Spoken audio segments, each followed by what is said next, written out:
So if you're interested in trying to rebuild community, rebuild organization connections with other people, a good place to start is understanding how things have fallen apart. And this book on the subject, Bowling Alone by Robert Putnam, is a classic there. And I'll probably talk about it in future videos, but in this one I wanted to talk about one thing briefly and then one thing in more depth. So he makes two distinctions, and the one I will talk about briefly, he makes more than two, but two relevant to this video. One I will talk about briefly is the difference between informal versus formal. I forget the terms he uses, but informal would be like you're having a party, right? Formal would be you're part of an organization. And then kind of cross-cutting that, you have the distinction between what he calls bridging capital and bonding capital. And this is a distinction that he named, I believe, but he got the idea from this book on community organizing, which I think I actually got, but I haven't read. And so bonding capital is when you are connecting with people based on a shared identity that is excluding other people. So examples of this in our culture would be religion, politics, and sports affiliation. They would also be class based on sort of class markers. And then bridging capital is when you're getting to know people as individuals based on a common purpose generally and not a common identity. And the open society, Karl Popper's open society, depends on having healthy bridging capital. Bonding capital is stronger, it's more common, and you can do interesting things with it. So this book, this is interesting. There was a reading group I was in undergrad, and I think one of the last papers we read was the paper that this book came out of. And I'll talk about this book in other videos for sure, but there was one interesting thing in here I want to talk about now, which is the village of Alienated in Papua New Guinea, which has a population of 2,500 people. And all the surrounding villages have populations of about 300 people. And so how do they do that? The other villages are limited, and talked about Robin Dunbar before. Like different group sizes, there are different maximum things you can accomplish. And so the way these villages operate, they can't really work above 300 people. But what do they do in Alienated? Well, they have 5 cross-cutting divisions that are hierarchically ranked, so from more to less important. So you might have, in modern culture, probably the ranking would go, the most important would be political, then religion would be next most important, and then sports affiliation would be third. And so assuming you have 2 of those for each, 2 forms of politics, 2 forms of religion, and 2 forms of sports team, and then you have 5 of those kinds of distinctions in total, and each is progressively less important, but you can still find someone who is going to match with you on one of those things, anyone you meet in the village, pretty much. And so you don't have to get to know people as individuals and remember them in order to realize, oh, this person is a fan of my sports team or my political party, essentially the equivalent of that. And then you have an instant connection.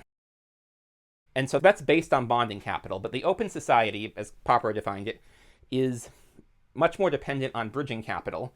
And a lot of the books that I've read have made a point. All civic stuff is disappearing. And it's interesting because in the introduction to this book by Christopher Lasch, which I mentioned I didn't have, and now I have it because I'm reading it, he talks about how basically culturally, like the narcissists who sort of rise to the top, or the people who have these narcissistic tendencies, they are competitive, but they also recognize it is socially bad. And so they sort of sublimate it, but they also end up being very hostile to, I guess what you might call, well, competition, but also sort of implicitly bonding capital. And then in this one, he talks about how the sort of class elites have essentially destroyed bridging capital. And there's a number of factors, but one of them is that they basically have their own spaces. And that is something that Tim Carney, who I'm going to talk about this book at least, I have at least 2 future videos planned, I'll talk about this book, possibly more.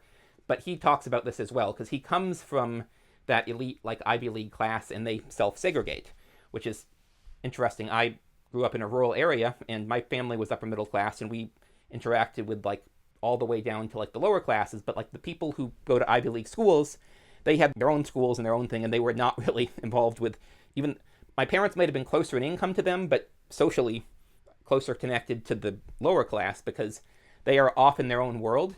And so in this one, Lasch talks about how you have a decline of what he calls like democratic institutions, something like that, where you can basically meet people from different walks of life on an equal footing. And now the elites have their own thing, and everyone else, if they have it, it is going to be separate from what the wealthiest are doing. So we have a destruction of both bridging capital and bonding capital. But the other thing is we also have this aversion to bonding capital, which comes from multiple places. I talked about, for me, I've had an aversion because people, when they try to put me in boxes, it never works the way they think. But then you also have the people at the top who are hostile to it because they've sort of sublimated their opposition to it. So I wanted to talk about this idea, bridging capital versus bonding capital, and just introduce it because it is an idea that is going to come up, and like I want to try to build new communities, and it does kind of tell us, I think bridging capital probably also has a size limit as well, because if you look at organizations that start as bridging capital, and that is something that either Lasch or James Burnham, I forget which, talks about, is you have these civic institutions, but when they scale, they end up becoming managerialist, is how Burnham would put it, and they end up being run by bureaucracies. And so I think there is a limit, and I feel like from my own involvement in groups like this, the limit is either, it's about 15 for some things and about 50 for other things, which are two of Dunbar's circles, and beyond about 50, you cannot make civic organizations based on bridging capital. They become bureaucratic. They might be nominally civic, but they don't have public participation. And I think basically you can have about 15 people who are deeply involved in the organization before it doesn't work, and then about 50 people who are sort of more marginally involved, and maybe 150 people who come sometimes. But so those are the two limits I've seen, and I wanted to talk about this. Anyways, thanks for watching. I'm Magpie, and I'll see y'all in the next one.